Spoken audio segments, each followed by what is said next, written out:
श्री कृष्ण 15वां अध्याय। कृष्ण विरह व्यथित पांडवों का परीक्षित को राज्य देकर स्वर्ग सिधारना। सुत जी कहते हैं, भगवान श्री कृष्ण के प्यारे सखा अर्जुन एक तो पहले ही श्री कृष्ण के विरह से क्रश हो रहे हैं। उस पर राजा युधिष्ठिर ने उनकी विषादग्रस्त मुद्रा देखकर उसके विषय में कई प्रकार की आशंकाएं करते हुए प्रश्नों की झड़ी लगा दी। शोक से अर्जुन का मुख और हृदय कमल सूख गया था, चेहरा फीका पड़ गया था। वे उन्हीं भगवान श्री कृष्ण के ध्यान में डूबे हुए थे कि बड़े भाई के प्रश्नों का कुछ भी उत्तर न दे सके।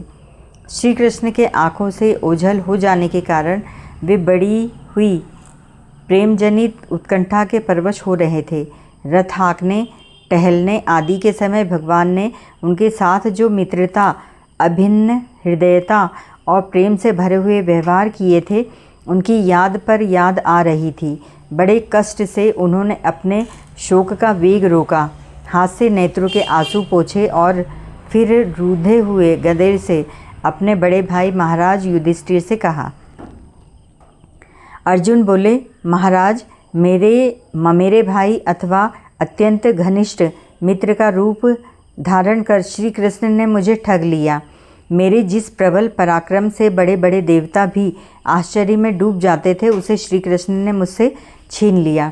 जैसे यह शरीर प्राण से रहित होने पर मृतक कहलाता है, वैसे ही उनके क्षण भर के वियोग से यह संसार अप्रिय दिखने लगा है। उनके आश्रय से द्रौपदी स्वयं में राजा द्रुपद के घर आए हुए कामोन्मत्त राजाओं का तेज मैंने हरण कर लिया। धनुष पर बाण चढ़ाकर मत्स्य वेध किया और इस प्रकार द्रौपदी को प्राप्त किया था।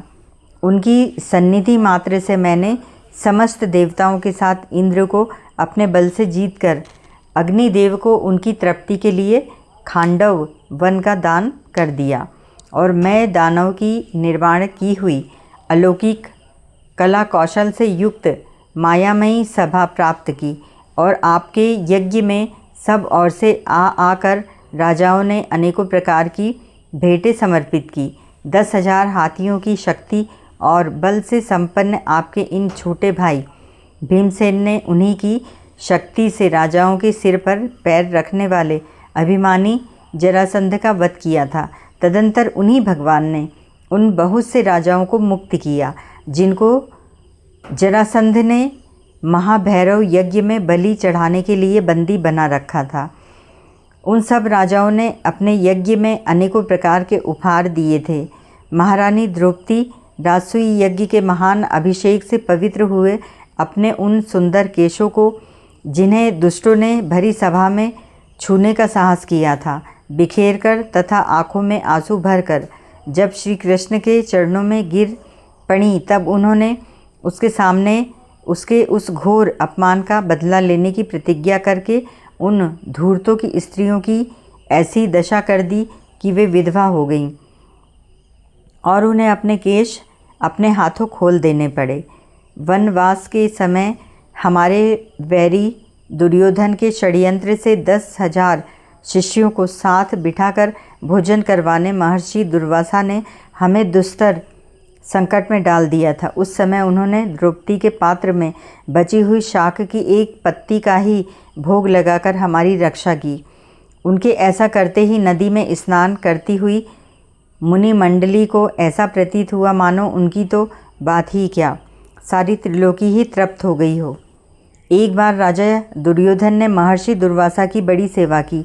उससे प्रसन्न होकर मुनि ने दुर्योधन से वर मांगने को कहा। दुर्योधन ने यह सोचकर कि ऋषि के शाप से पांडवों को नष्ट करने का अच्छा अवसर है, मुनि ने कहा, ब्राह्मण, हमारे कुल में युधिष्ठिर प्रधान हैं। आप अपने 10 सहस्र शिष्यों सहित उनका आतिथ्य स्वीकार करें, किंतु आप उनके यहाँ उस समय जाएं जबकि द्रौपदी भोजन कर चुकी हो, जिससे उसे भूख का कष्ट न उठाना पड़े। द्रौपदी के पास सूर्य की दी हुई एक ऐसी बटोलोई थी जिसमें सिद्ध किया हुआ अन्न द्रौपदी के भोजन कर लेने से पूर्व शेष नहीं होता था, किंतु उसके भोजन करने के बाद वह समाप्त हो जाता था। दुर्वासा जी दुर्योधन के कथनानुसार उसके भोजन कर चुकने पर मध्याह्न में अपनी शिष्य मंडली सहित पहुँचे और धर्मराज से बोले, हम नदी पर स्नान करने जाते हैं, तुम हमारे लिए भोजन तैयार रखना। इससे द्रौपदी को बड़ी चिंता हुई और उसने अति आर्त होकर आर्त बंधु भगवान श्री कृष्ण की शरण ली। भगवान तुरंत ही अपना विलास भवन छोड़कर द्रौपदी की झोपड़ी आए और उससे बोले, कृष्णो, आज बड़ी भूख लगी है, कुछ खाने को। द्रौपदी भगवान की इस अनुपम दया से गदगद हो गई और बोली, प्रभु, मेरा भाग्य बड़ा है जो आज विश्व भर के मुझसे भोजन मांगा, परंतु क्या करूं, अब तो कुटी में कुछ भी नहीं है। भगवान ने कहा, अच्छा, वह पात्र तो लाओ, उसमें कुछ होगा ही।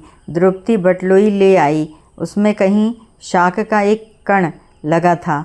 विश्वात्मा हरि ने उसी को भोग लगाकर त्रिलोकी को तृप्त कर दिया और भीमसेन से कहा कि मुनि मंडली को भोजन के लिए बुला लाओ, किंतु मुनिगण तो पहले ही तृप्त होकर भाग गए थे।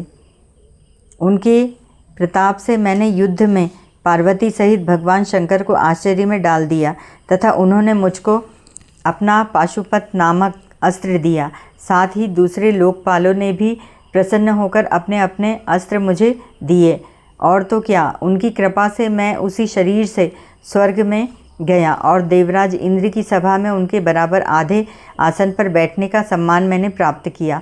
उनके आग्रह से जब मैं स्वर्ग में ही कुछ दिनों तक रह गया, तब इंद्र के साथ समस्त देवताओं ने मेरी इन्हीं गांडीव धारण करने वाली भुजाओं का निवात कवच आदि दैत्यों को मारने के लिए आश्रय लिया। महाराज, यह सब जिनकी महती कृपा का फल था, उन्हीं पुरुषोत्तम भगवान श्री कृष्ण ने मुझे आज ठग लिया। महाराज, कौरवों की सेना भीष्म, द्रोण आदि अजेय महामत्स्यों से पूर्ण अपार समुद्र के समान दुस्तर थी, परंतु उनका आश्रय ग्रहण करके अकेले ही रथ पर सवार हो मैं उसे पार कर गया। उन्हीं की सहायता से, आपको याद होगा, मैंने शत्रुओं से राजा विराट का सारा गौधन तो वापस ले ही लिया, साथ ही उन्हें सिरों पर से चमकते हुए मणिमय मुकुट तथा अंगों के अलंकार तक छीन लिए थे। भाई जी, कौरवों की सेना भीष्म, कर्ण और द्रोण, शल्य तथा अन्य बड़े बड़े राजाओं और क्षत्रिय वीरों के रथों से शोभायमान थी। उसके सामने मेरे आगे आगे चलकर वे अपनी दृष्टि से ही उन महारथी यूथपतियों की आयु, मन, उत्साह और बल को छीन लिया करते थे। द्रोणाचार्य, भीष्म, कर्ण, भूरिश्रवा, सुशर्मा, शल्य, जयद्रथ और बाहिक आदि वीरों ने मुझ पर अपने कभी न चूकने वाले अस्त्र चलाए थे, परंतु जैसे हिरण्यकश्यप आदि दैत्यों के अस्त्र शस्त्र भगवत भक्त महाप्रहलाद का स्पर्श नहीं करते थे, वैसे ही उनके शस्त्रास्त्र मुझे छू तक नहीं सके।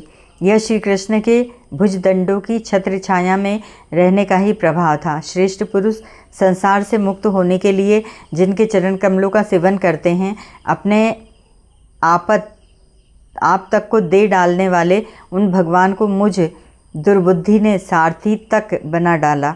आहा, जिस समय मेरे घोड़े थक गए थे और मैं रथ से उतरकर पृथ्वी पर खड़ा था, उस समय बड़े बड़े महारथी शत्रु भी मुझ पर प्रहार न कर सके, क्योंकि श्री कृष्ण के प्रभाव से उनकी बुद्धि मारी गई। महाराज, माधव के उन्मुक्त और मधुर मुस्कान से युक्त विनोद भरे एवं हृदय स्पर्शी वचन और उनका मुझे पार्थ, अर्जुन, सखा, कुरुनंदन आदि कहकर पुकारना मुझे याद आने पर मेरे हृदय में उथल पुथल मचा देते हैं।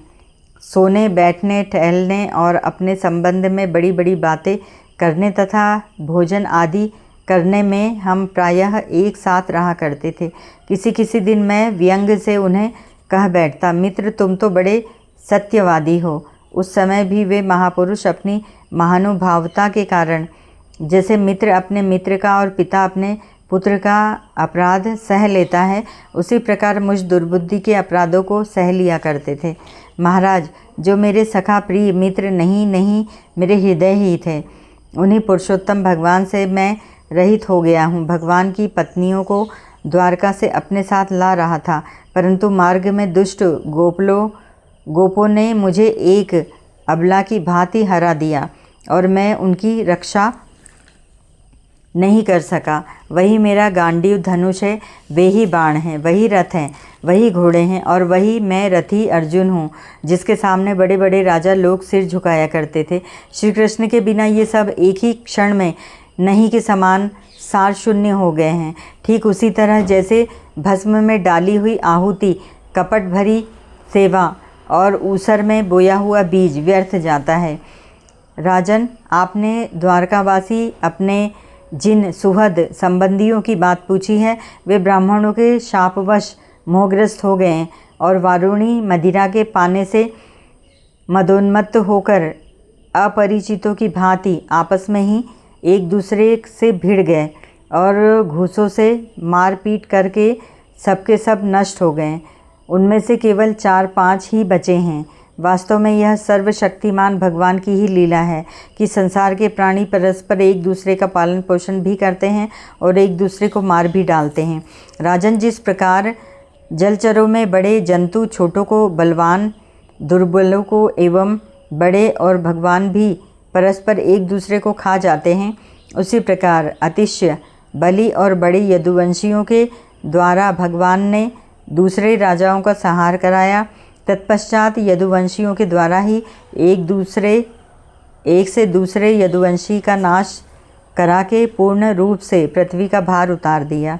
भगवान श्री कृष्ण ने मुझे जो शिक्षाएं दी थी, वे देश, काल और प्रयोजन के अनुरूप तथा हृदय के ताप को शांत करने वाली थी। स्मरण आते ही वे हमारे चित्त का हरण कर लेती हैं। सूत जी कहते हैं, इस प्रकार प्रगाढ़ प्रेम से भगवान श्री कृष्ण के चरण कमलों का चिंतन करते करते अर्जुन की चित्तवृत्ति अत्यंत निर्मल और प्रशांत हो गई। उनकी प्रेममयी भक्ति भगवान श्री कृष्ण के चरण कमलों के अहर्निश चिंतन से अत्यंत बढ़ गई। भक्ति के वेग ने उनके हृदय को मत कर उसमें से सारे विकारों को बाहर निकाल दिया। उन्हें युद्ध के प्रभाव से भगवान के द्वारा उपदेश किया हुआ गीता ज्ञान पुनः स्मरण हो आया, जिसकी काल के व्यवधान और कर्मों के विस्तार के कारण प्रमादवश कुछ दिनों के लिए स्मृति हो गई थी। ब्रह्म ज्ञान की प्राप्ति से माया का आवरण भंग होकर गुणातीत अवस्था प्राप्त हो गई। दैत्य का संशय निवृत्त हो गया, सूक्ष्म शरीर भंग हुआ। वे शोक एवं जन्म मृत्यु के चक्र से सर्वथा मुक्त हो गए। भगवान के स्वधाम गमन और यदुवंश के संहार का वृतांत सुनकर निश्चल मति युधिष्ठिर ने स्वर्गारोहणी का निश्चय किया। कुंती भी अर्जुन के मुख से यदुवंशियों के नाश और भगवान के स्वधाम गमन की बात सुनकर अनन्य भक्ति से अपने हृदय को भगवान श्री कृष्ण में लगा दिया और सदा के लिए इस जन्म मृत्यु रूप संसार से अपना मुंह मोड़ लिया। भगवान श्री कृष्ण ने लोक दृष्टि में जिस यादव शरीर से पृथ्वी का भार उतारा था, उसका वैसे ही परित्याग कर दिया जैसे कोई कांटे से कांटा निकालकर फिर दोनों को फेंक दे। भगवान की दृष्टि में दोनों ही समान थे। जैसे वे नट के समान सत्यादि रूप धारण करते हैं और फिर उनका त्याग कर देते हैं, वैसे ही उन्होंने जिस यादव शरीर से पृथ्वी का भार दूर किया था, उसे त्याग भी दिया। जिनकी मधुर लीलाएं श्रवण करने योग्य हैं, उन भगवान श्री कृष्ण ने जब अपने मनुष्य के शरीर से इस पृथ्वी का परित्याग कर दिया, उसी दिन विचारहीन लोगों को अधर्म में फंसाने वाला कलियुग आ धमका। महाराज युधिष्ठिर से कलियुग का फैलना छिपा न रहा। उन्होंने देखा देश में, नगर में, घरों में और प्राणियों में लोभ, असत्य, छल, हिंसा आदि अधर्मों की बढ़ती हो गई है। तब उन्होंने महाप्रस्थान का निश्चय किया। उन्होंने अपने विनयी पौत्र परीक्षित को, जो गुणों में उन्हीं के समान थे, समुद्र से घिरी हुई पृथ्वी के सम्राट पद पर हस्तिनापुर में अभिषिक्त किया। उन्होंने मथुरा में शूर सेनाधिपति के रूप में अनिरुद्ध के पुत्र वज्र का अभिषेक किया। इसके बाद समर्थ युधिष्ठिर ने प्रजापत्य यज्ञ करके आवहनीय आदि अग्नियों को अपने में लीन कर दिया, अर्थात गृहस्थाश्रम के धर्म से मुक्त होकर उन्होंने संन्यास ग्रहण किया। युधिष्ठिर ने अपने सब वस्त्र आभूषण आदि वहीं छोड़ दिए एवं ममता और अहंकार से रहित होकर समस्त बंधन काट डाले।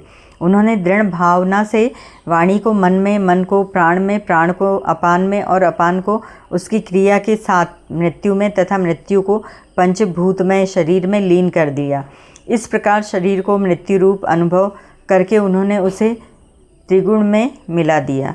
त्रिगुण को मूल प्रकृति में, सर्व कारण रूपा प्रकृति को आत्मा में और आत्मा को अविनाशी ब्रह्म में विलीन कर दिया। उन्हें यह अनुभव होने लगा कि यह संपूर्ण दृश्य प्रपंच ब्रह्म स्वरूप है। इसके पश्चात उन्होंने शरीर पर चीर वस्त्र धारण कर लिया, अन्न जल का त्याग कर दिया, मौन ले लिया और केश खोलकर बिखेर लिए। वे अपने रूप को ऐसा दिखाने लगे जैसे कोई जड़ उन्मत्त या पिशाच हो। फिर वे बिना किसी की बाट देखे तथा बहरे की तरह बिना किसी की बात सुने घर से निकल पड़े, हृदय में उस पर ब्रह्म का ध्यान करते हुए जिसको प्राप्त करके फिर लौटना नहीं आता। उन्होंने उत्तर दिशा की यात्रा की जिस और पहले बड़े बड़े महात्मा जा चुके थे। भीमसेन, अर्जुन आदि युधिष्ठिर के छोटे भाइयों ने भी देखा कि अब पृथ्वी में सभी लोगों को अधर्म के सहायक कलयुग ने प्रभावित कर डाला है, इसलिए वे भी श्री कृष्ण चरणों की प्राप्ति का दृढ़ निश्चय करके अपने बड़े भाई के पीछे पीछे चल पड़े। उन्होंने जीवन के सभी लाभ भलीभांति प्राप्त कर लिए थे, इसलिए यह निश्चय करके कि भगवान श्री कृष्ण के चरण कमल ही हमारे परम पुरुषार्थ हैं, उन्होंने उन्हें हृदय में धारण किया। पांडवों के हृदय में भगवान श्री कृष्ण के चरण कमलों के ध्यान से भक्ति भाव उमड़ आया।